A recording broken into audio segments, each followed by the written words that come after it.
Well, good morning and welcome to our Bible study this morning. Good to see everybody. We have some visitors among us and really happy to have you here as we continue our study in the life of Christ.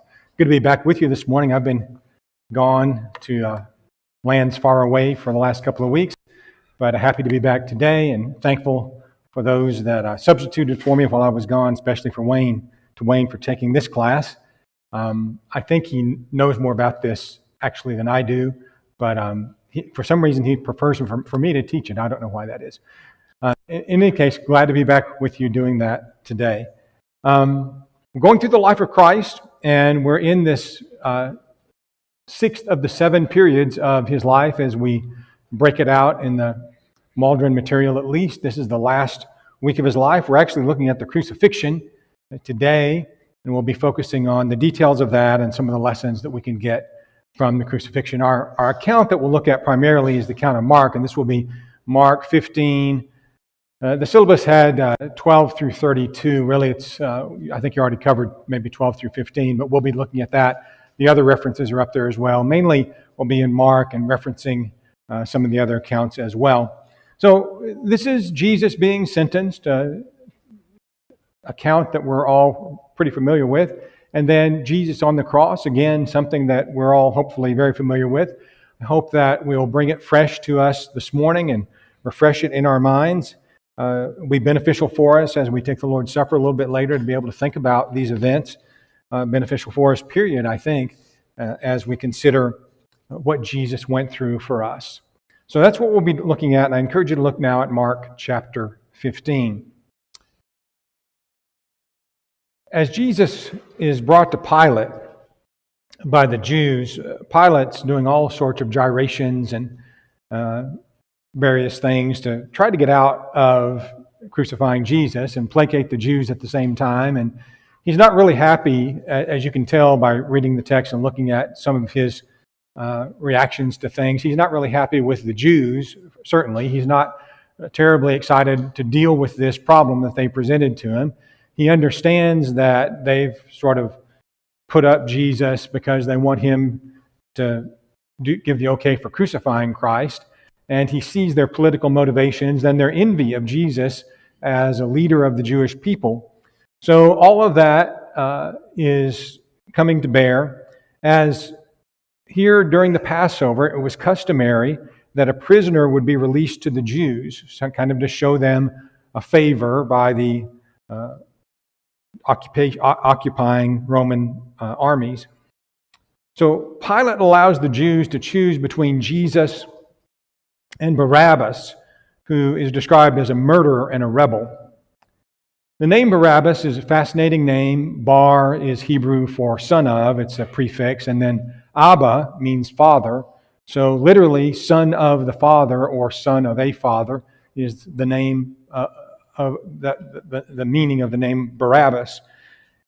Here you have the Son of the Father, Jesus Christ, about to be crucified in place of somebody who was named Son of the Father.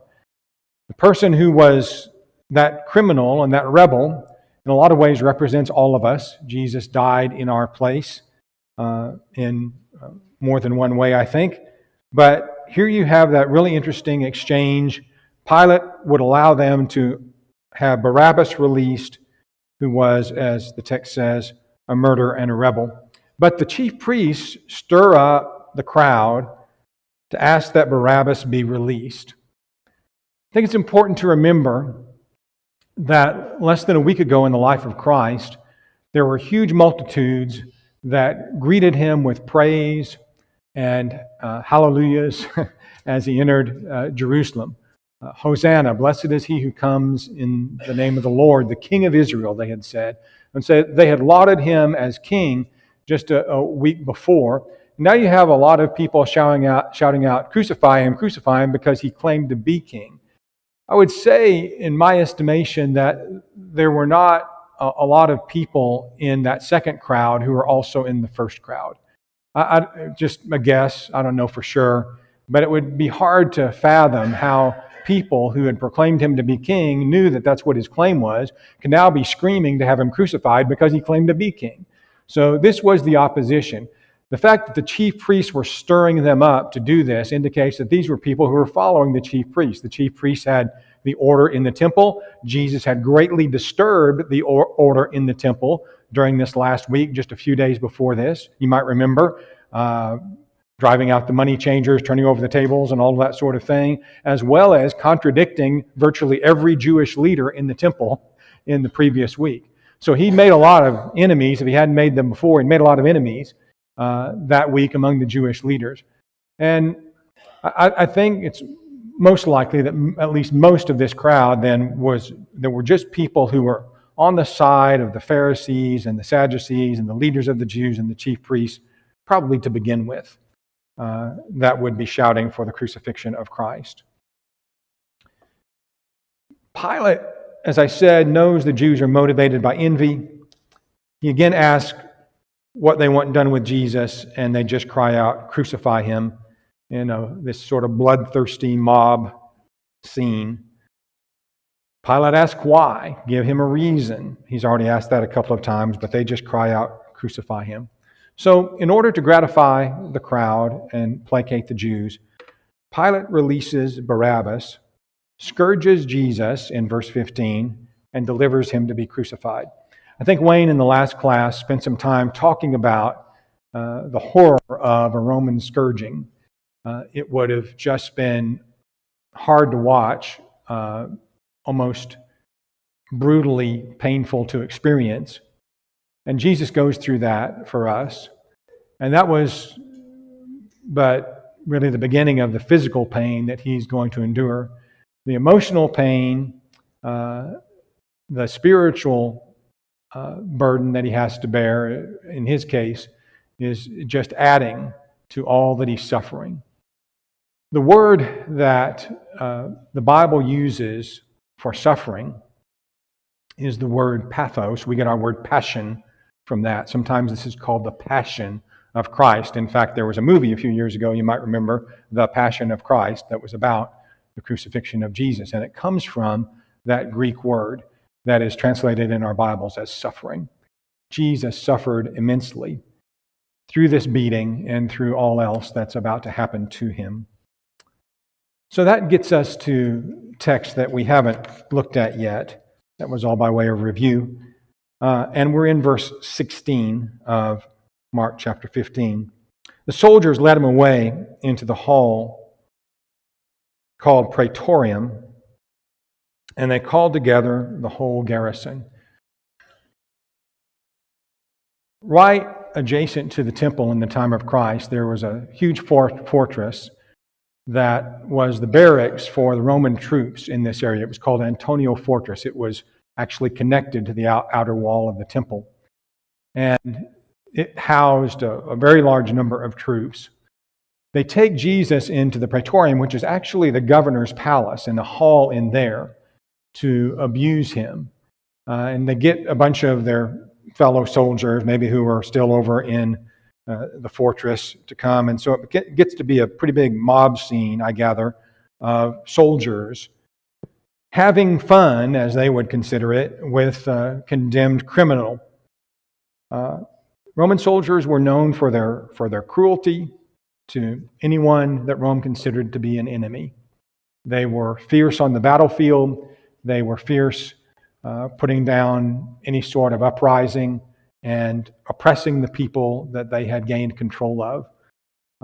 I don't know how many of them would have been people like Cornelius or a couple of good centurions that are mentioned in Scripture, but probably not a lot of them.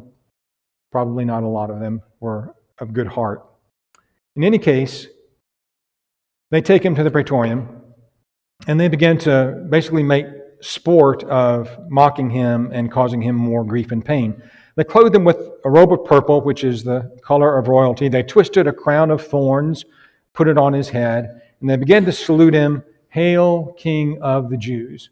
So they ridicule and mock him, clothing him in this royal attire, placing the crown of thorns, and mockingly calling him the King of the Jews. They strike him with a reed on his head, and they feign to worship him. They spit on him.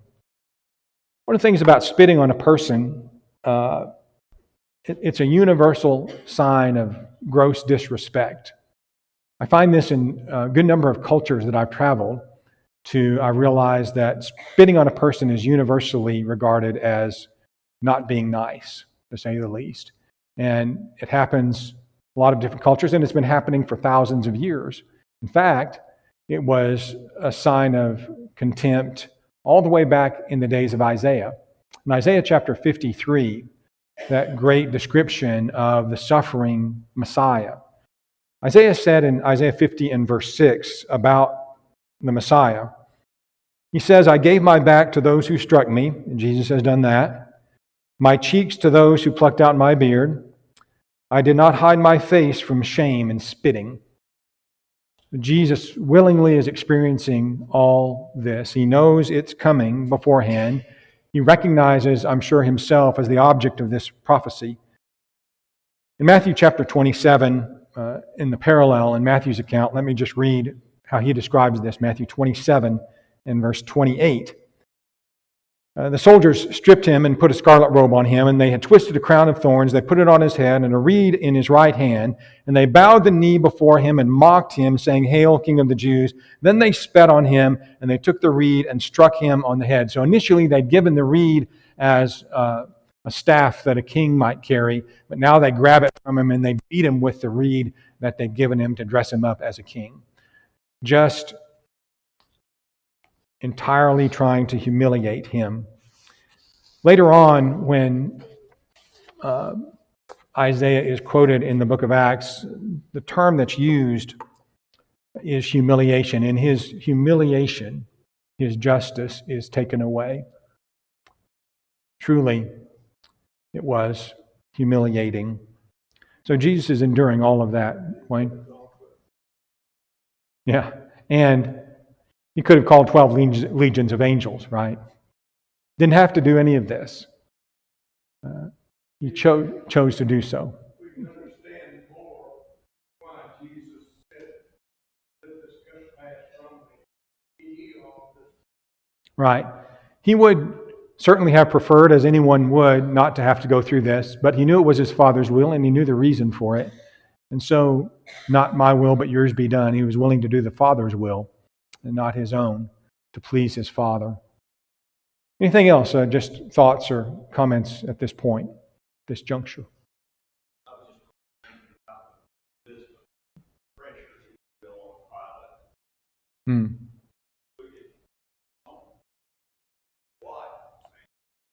Have nothing to do with this man. So he had pressure from his wife. He had the political pressure. His job here is to keep the Jews under Roman submission, but also to quell any uprisings and in some way walk the line of keeping them happy so that there won't be uprisings. And he's working all of that. He also obviously doesn't want to get a report back to Caesar that he's letting somebody live who claimed to be a king in rivalry to Caesar, which is what the Jews were threatening. And that probably weighed as heavy on him as anything in the acts and the things that he decided to do ultimately. Hard to know everything that's going on inside his head, but certainly those pressures did come to bear and have a great effect. Yeah, and if he could have just, got his cell phone out and called Caesar and asked what he should do, maybe it would have been better, but that's not what could happen. So they bring Jesus to Golgotha. We pick it up now, the reading back in Mark. As Mark has described the mistreatment by the soldiers, the text says in verse 20, they mocked him, then took the purple robe off him, put his own clothes on him, led him out to crucify him. And they compelled a certain man, Simon of the Cyrenian, the father of Alexander and Rufus, as he was coming out of the country and passing by, to bear the cross. They brought him to a place, Golgotha, which is translated place of the skull. They gave him wine mingled with myrrh to drink, but he did not take it. They bring him to Golgotha. Luke's account, of course, calls it Calvary.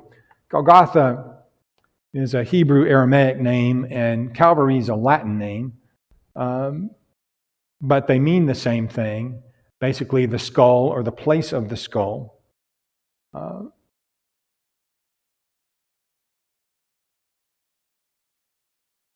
When we come to why they compelled Simon to bear Jesus' cross, Luke gives us a little bit more detail there. In Luke chapter 23 and verse 26, as they led him away, they laid hold of a certain man, Simon, a Cyrenian, who was coming out of the country, and on him they laid the cross that he might bear it after Jesus. Now, humans, always wanting to fill in the blanks, often create our own mythologies about what we think happened. In fact, we then sometimes will give more credence to our mythologies than we do to the biblical text. There is not a biblical text that tells us, as the song we sing says, that he fell beneath the load, that Simon was compelled to bear the cross because Jesus couldn't bear it. It's not entirely clear why Simon was compelled to bear the cross. Maybe lots of things. He could have just been somebody that the soldiers didn't like, or who identified himself as a follower of Jesus and thus was compelled to bear it because of his identification with Jesus, to humiliate him as well. Lots of reasons could be besides Jesus not being able to carry his cross. Whatever was involved in it, it is a fact that Simon, from Cyrene, which is in Libya, by the way, he was a long way from home, but he'd obviously come for the feast, was someone who the soldiers, for some reason, didn't like and compelled him to bear the cross. Simon is identified as the father of Alexander and Rufus. We don't really know anything else about him, but in Romans chapter 16 and verse 13, there is a Rufus that's mentioned in Paul's letter. Some have conjectured that it's the same Rufus that's mentioned here. We don't know that for sure. Rufus was not a terribly uncommon name. So there's a lot of stuff we don't know about who this Simon was, who were Alexander and Rufus. It's likely that they were later disciples who would have been known to Mark's reading audience. I'd give you that. Probably that's the case. But beyond that, same Rufus that Paul mentions in Romans, don't know that for sure. In any case, Mark's original readers probably would have been able to figure that out.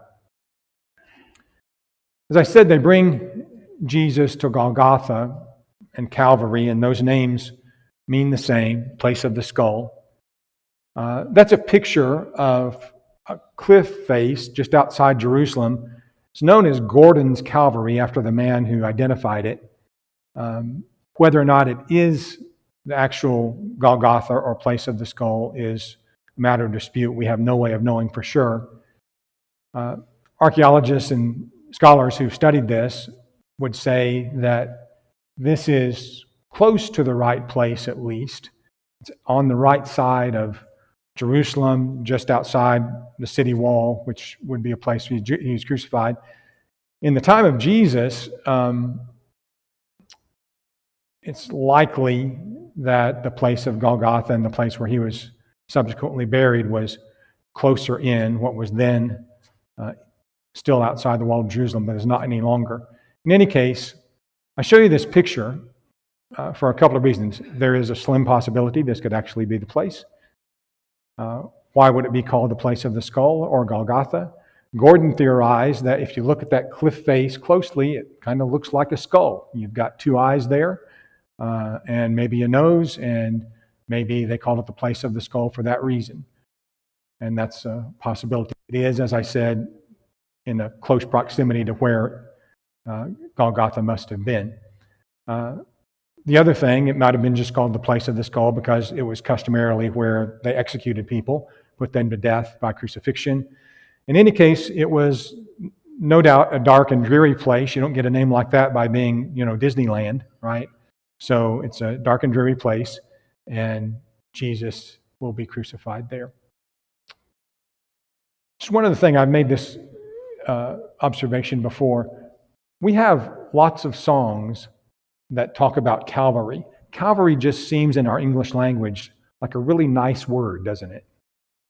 We can rhyme it with a lot of things. I can't think of any songs that even mention Golgotha. Same place, but Golgotha is not a nice name. It just sounds bad, doesn't it? So we don't use that name. I think we need some songs about Golgotha because it was a bad place, right? Calvary just sounds too nice. Well, they get there and they offer Jesus wine mixed with myrrh, but he refuses it.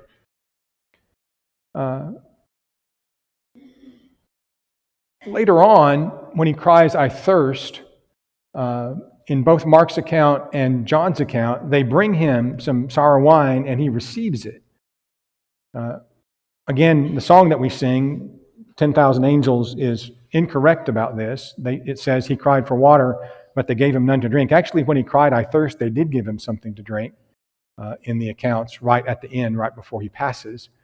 But here at the beginning, he does not take what is offered him. And the reason for that is that this particular concoction, especially with the myrrh in it, was a numbing agent, an analgesic that enabled people to, number one, not be as physically uncomfortable on the cross, but also to endure it longer.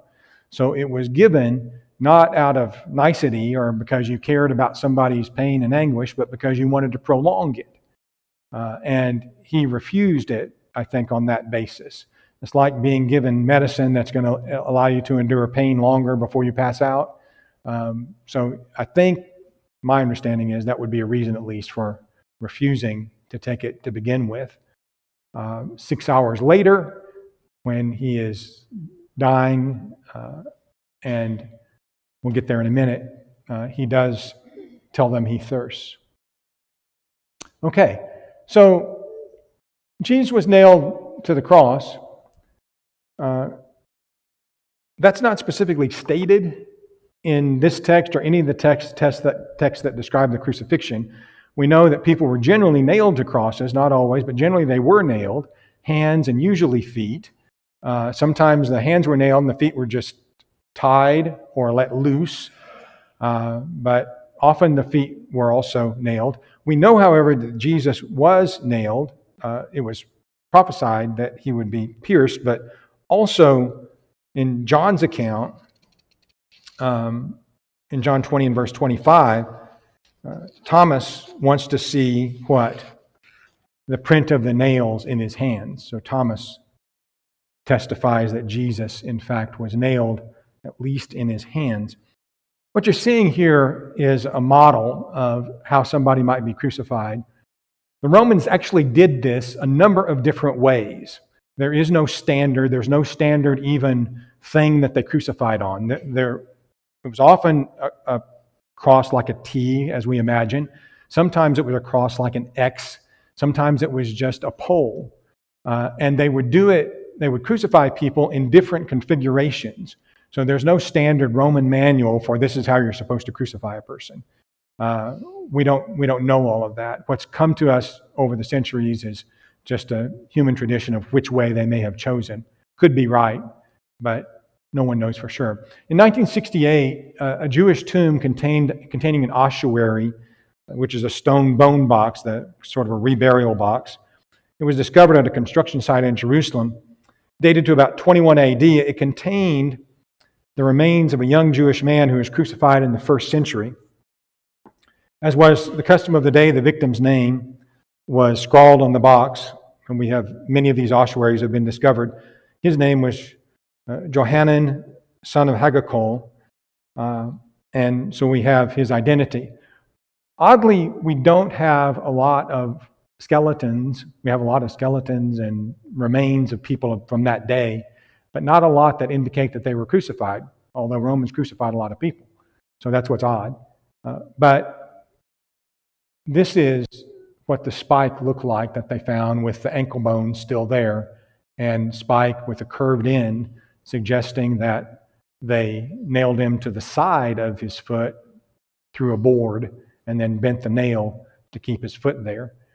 Something like what this model suggests, something like that. Like I said, they did crucifixions a lot of different ways. This was one way they had done it in the area of Jerusalem a little earlier than when Jesus was crucified. In any case, it was a horrible death. When people died on a cross, they died of suffocation. There was very little blood loss, typically. They're suspended between heaven and earth, usually not too high. Crosses were not all that high. In Jesus' case, we know his was not as high as it's usually pictured, because when they do give him a drink, they put it on a hyssop branch. Hyssop branches are not very big, maybe 18 inches or so. So to reach his mouth, he's not going to be 20 feet off the ground. He's going to be 8 feet off the ground, maybe. In any case, you were suspended like this, hands nailed, feet in the position where they're probably nailed or tied.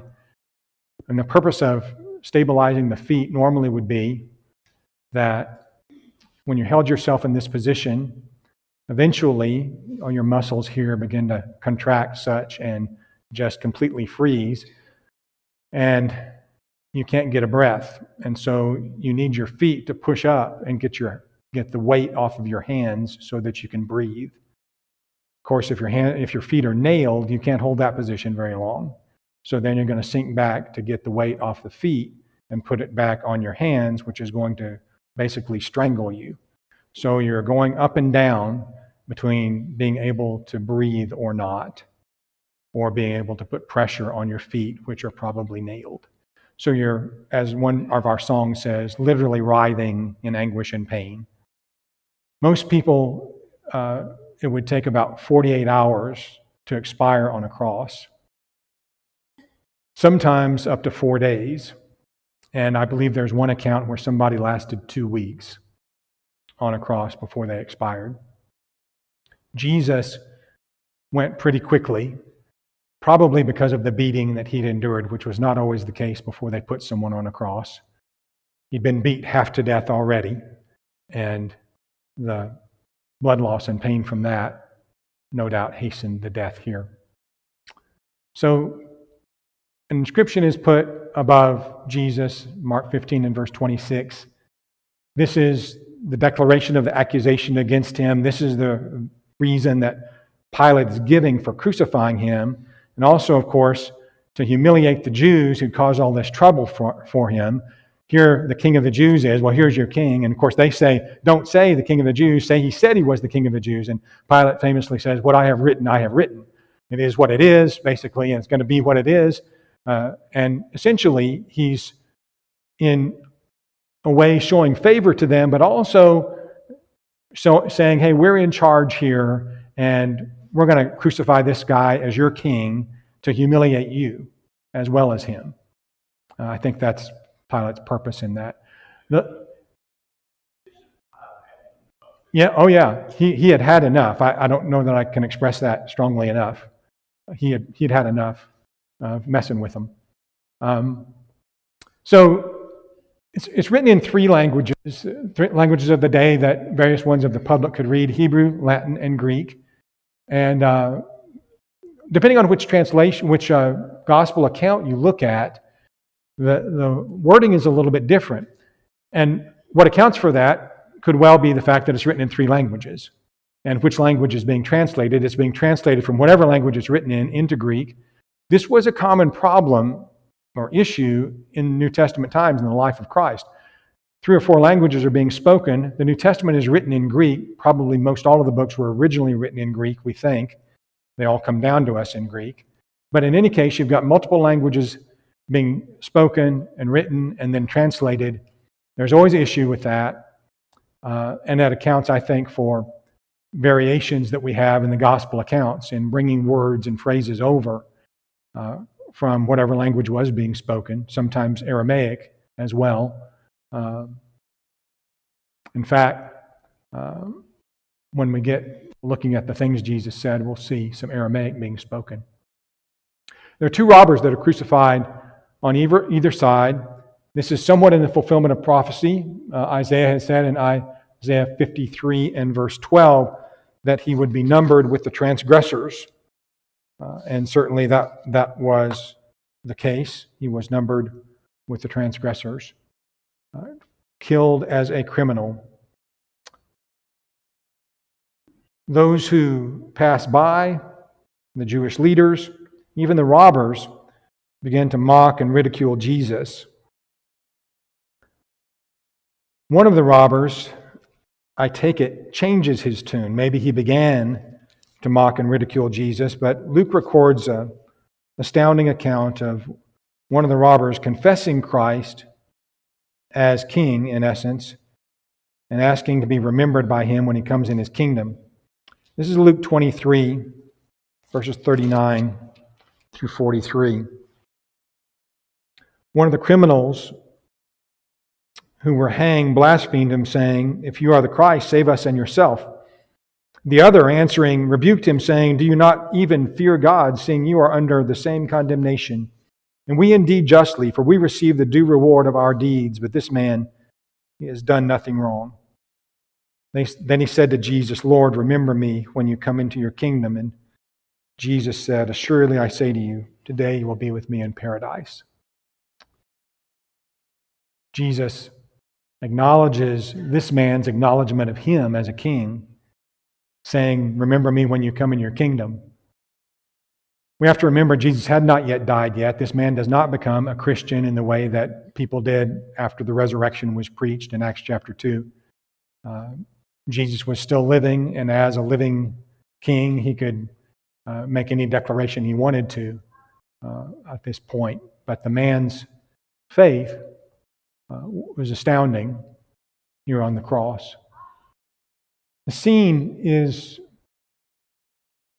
one of sadness, relatively gruesome, I think, certainly gruesome by any account. It goes on for a good 6 hours. A little bit hard to figure that out, but there were two systems of marking time, and Matthew, Mark, and Luke seem to use a Jewish system. Mark says it was the third hour when they crucified him. That would be our 9 a.m. Matthew says that from the 6th hour there was darkness over all the land until the 9th hour, and puts the death at just after the 9th hour, which would be our 3 p.m. John, in using Roman time, indicates that the darkness, Matthew indicates the darkness then landed from 12 to 3, and Jesus cried out again with a loud voice and gave up his spirit. That's Matthew 27 and verse 50. John is using, as I said, Roman time when he talks about the 6th hour would be 6 a.m. when they first brought Jesus to be tried by Pilate, so on and so forth. So you mesh all of that up, and I think you get a pretty good idea of the timing of everything. We also noted in Mark's account already, but the other accounts mention it, that the soldiers cast lots for Jesus' clothing in fulfillment of prophecy. That was stated in Matthew. Psalm 22 says a lot of things that happen on the cross, prophesies a lot of things. Psalm 22 and 18 mentions them casting lots for his clothing. This also tells us the condition of Jesus' body on the cross. He doesn't have his clothes on. He doesn't have his clothes on because they're casting lots for them right underneath the cross. And that, again, was something typical of a crucifixion. The Romans wanted to inflict the maximum pain, also the maximum humiliation. They're trying to teach the people that they're oppressing a lesson: don't mess with Rome. They're trying to say, if you mess with us, this is what's going to happen to you and your family, and you don't want this to happen. So just the most humiliating things and painful things they could do, that's what they would do, typically, from all accounts, in these crucifixions. Yes?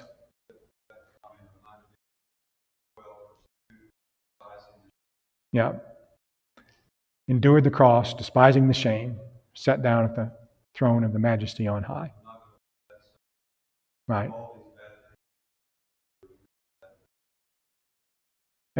And it's very likely that Jesus certainly had seen crucifixions already. He knew what was coming.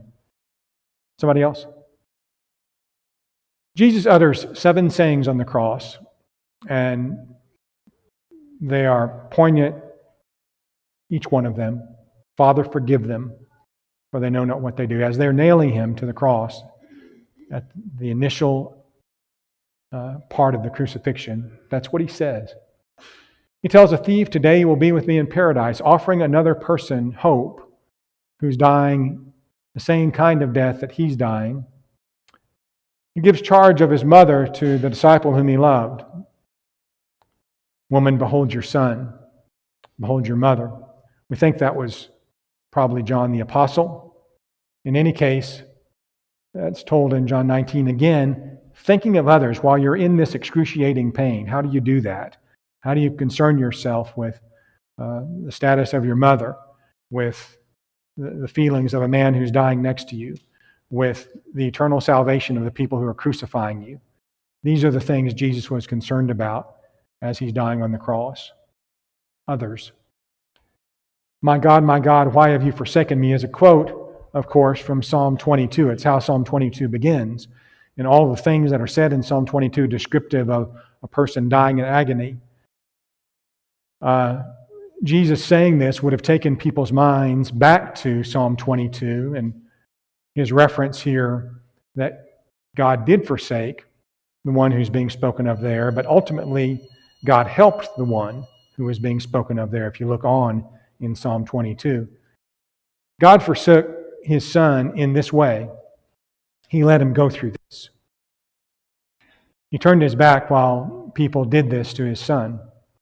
In that sense, he forsook him. When he could have sent 10,000 angels, even if Jesus hadn't requested them, he could have sent them. 12 legions, actually, is what's said. He says, I thirst.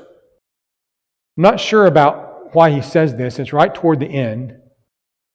He says, I thirst. And it may be so he could say the last things that he had to say, which is, it is finished. And Father, into your hands I commit my spirit.